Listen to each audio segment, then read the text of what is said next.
কে কতটা সাপেরও মাসি ব্যাঙেরও পিসি তা তো জানি না, তবে আমার বাড়ির জগন্নাথ আজ মাসির বাড়ি যাচ্ছে। গোটা একটা বছর হয়ে গেল যজ্ঞদাদা আমাদের বাড়ি এসেছে। এই জগন্নাথ পুজো নিয়ে না আমাদের স্মৃতিতে একখানা ক্ষত আছে। বেশ বহু বছর হয়েছে আমরা জগন্নাথ পুজো দেইনি বা কোনো মন্দির গিয়ে প্রসাদও নিইনি। বলা যেতে পারে এক প্রকার অভিমান করেছিলাম। বয়স তখন আমার 3.5 বছর। পুরী গিয়েছিলাম জগন্নাথ মন্দির পুজো দিতে, সব পরিবারে 10-15 জন মিলে। সেই স্থানেই আমাদের এক বড় বিপদ ঘটে। কোন পরিস্থিতির মধ্যে দিয়ে যে যেন তেন প্রকারে আমরা বাড়ি ফিরে আসতে পেরেছি তা ভোলার মতো না। কিন্তু এই কথায় কয় না, রাখে হরি মারে কে। আবার এতগুলো বছর পর তিনি বুঝিয়ে দিলেন যে কিছু না কিছু ভালোর জন্যই কিছু ঘটে। বারবার অনেক কিছুতে টের পেয়েছি সৃষ্টিকর্তা কেড়ে নেন কিছু না কিছু ভালো পাওয়ানোর জন্য। সেই যে পুরী দিয়ে ফেরার পর অভিমানে আর কখনো রথ টাননি, তবে তিনি যে আবার আমাদের ডেকেছেন আজকের দিনে। তাই আমাদের 2 নম্বরই বাড়ি থেকে এ বাড়ি এলো। ওই যে মাসির বাড়ি বেড়াতে হবে না, এ বাড়িতেই সব এক জায়গায় করে মা পুজো দিচ্ছে। আসলে আমাদের 2 নম্বরই বাড়িতেই ওনাদের রাখা হয়, পুজো ফল মিষ্টি দেওয়া হয় সুন্দর করে সাজিয়ে গুছিয়ে। মা এদিক নিজে হাতে বানিয়েছিল মালপোয়া ভোগ, আর এই যে তুলসীর মালাটাও কিন্তু মা ভারী সুন্দর বানায়।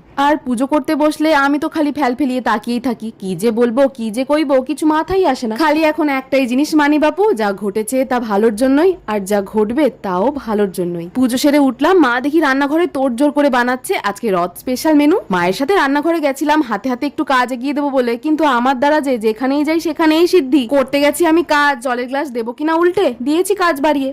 এদিক দুপুরের পেট পুজোতে মা যা সব আয়োজন করেছে, বাড়ি দিয়ে একখানা বেশ পুজো বাড়ি মন্দির বাড়ি গন্ধ ছেড়ে গেছে। তোমাদেরও কখনো মনটা লাগে এমন? আর এদিক বিকেল বেলায় দাঁড়িয়েই ছিলাম, আমাদের বাড়ির সামনে দিয়ে অনেক কটা বড় বড় রথ যায়, সেই রথের দড়ি টানবো বলে প্রসাদও নিলাম। আর সন্ধ্যার পর 1 কাপ গরম গরম চা দিয়ে আজকের দিন শেষ করলাম। রাধে রাধে।